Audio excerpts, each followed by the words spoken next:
نحمدہ ونصلی ونسلم علی رسولہ الکریم فاعوذ باللہ من الشیطان الرجیم بسم اللہ الرحمن الرحیم۔ اس لیکچر میں ہم افطاری سے متعلق اور افطار پارٹیوں سے متعلق بات کریں گے۔ کچھ چیزیں بڑی خاص عبادات کی جہت سے ہوتی ہیں،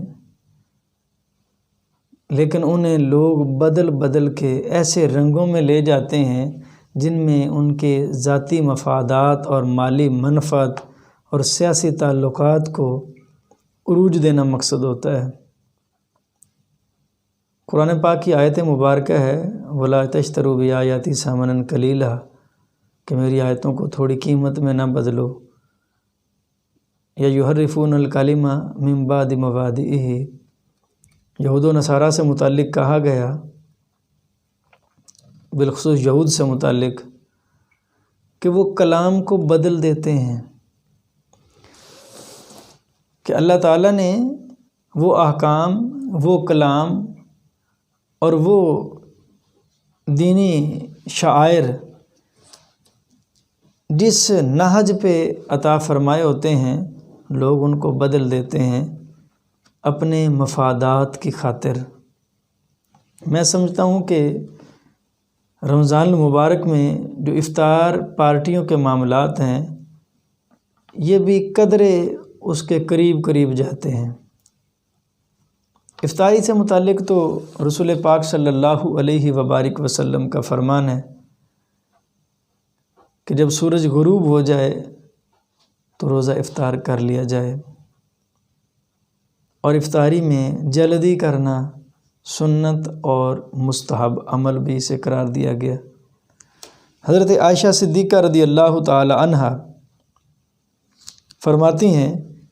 کہ رسول پاک صلی اللہ علیہ وبارک وسلم نے ارشاد فرمایا، افطاری میں جلدی کیا کرو، بلکہ یوں بھی حدیث مبارکہ ہے کہ میری امت اس وقت تک بھلائی پر رہے گی جب تک افطاری میں جلدی کرتے رہیں گے۔ افطاری میں جلدی سے مراد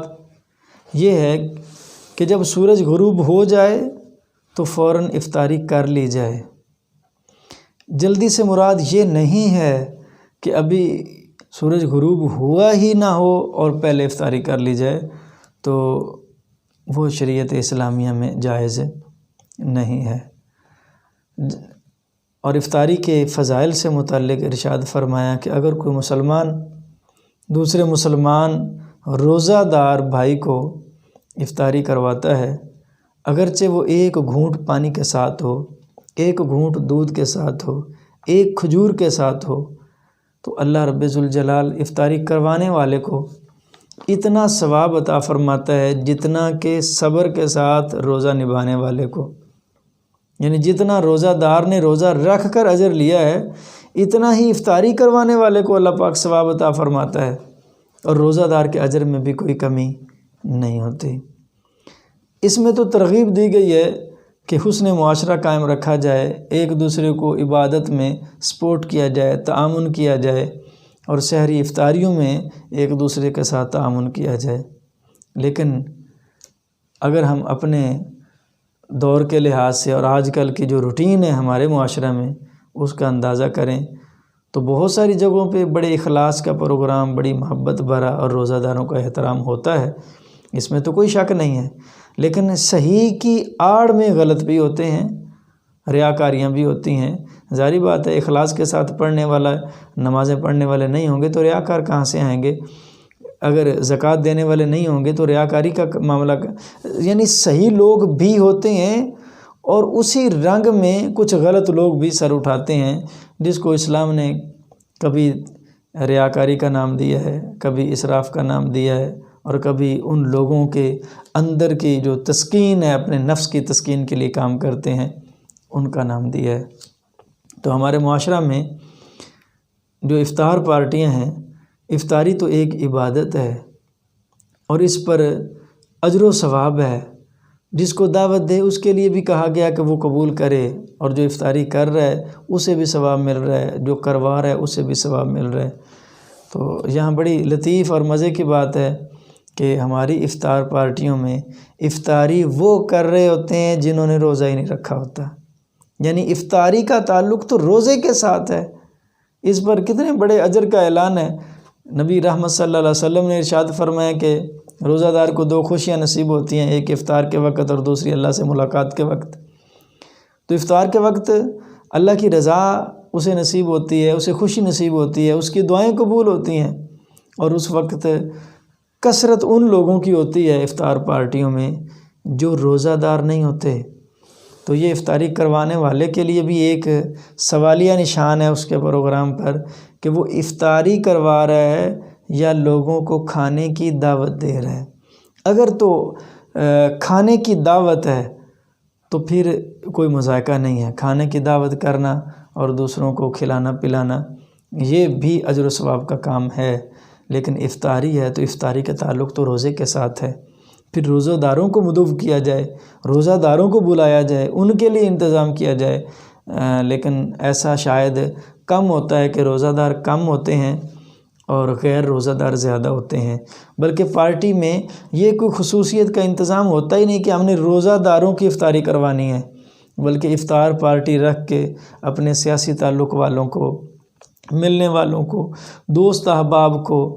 اور بڑے بڑے ہوٹلوں کا انتظام کر کے کہ ہم نے تو افطاری وہاں پہ دی تھی، اتنے لوگوں کو دی تھی، پر ہیڈ اتنے میں انتظام کیا تھا، اور وہاں بیٹھ کر ہم نے تو دیکھا ہے کہ کوئی عبادت کی بات کرنے، رمضان کی بات کریں، روزے کی بات کریں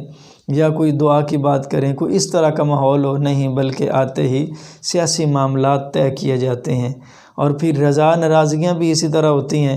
کہ فلاں پارٹی اس میں آئی تھی تو فلاں پارٹی کیوں نہیں شریک ہوئی، فلاں کو بلایا تھا اس لیے فلاں نہیں آیا۔ تو یہ سیاسی معاملات کے لیے افطاریاں نہیں ہوتیں۔ مذہبی معاملات کو کم از کم ایسے معاملات سے جدا رکھیں جن میں مفادات آپ کے کوئی الگ طرز کے مفادات ہوں، تو وہاں بھی جب انتظامات کیے جاتے ہیں تو پھر وہاں کلاسز بنا دی جاتی ہیں، جو اعلیٰ سطح لوگ ہیں وہ الگ بیٹھے ہوتے ہیں، ان کے لیے اور انتظامات ہوتے ہیں،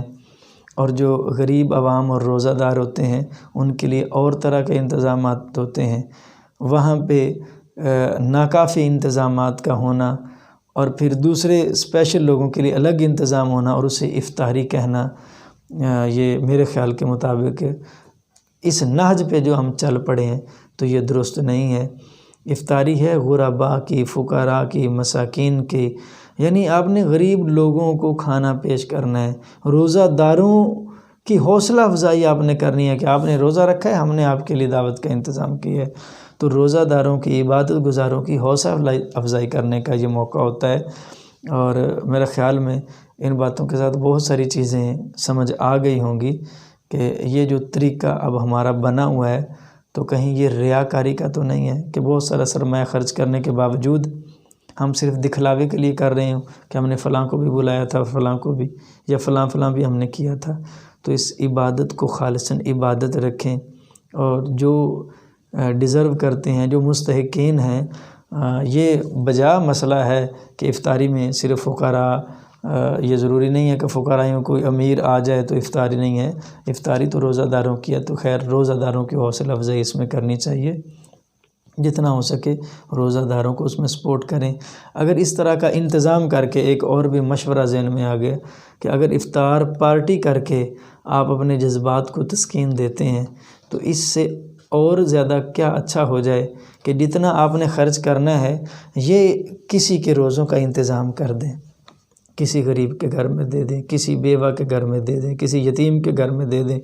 افطاری بھی کر سکتے ہیں، لیکن مشورہ یہ ہے کہ یہ آپ باقاعدہ کسی کی سحری افطاری کا انتظام کروا دیں کہ جو آپ کے اس دیے ہوئے کے ساتھ اطمینان کے ساتھ رمضان گزارے اور روزے رکھے، صبح و شام آپ کے لیے دعائیں کرے، تو یقیناً یہ بھی بہت بڑی ایک سعادت اور برکت کا سبب بننے والی بات ہے۔ اللہ تعالی ہم سب کو اصلاح کی توفیق عطا فرمائے۔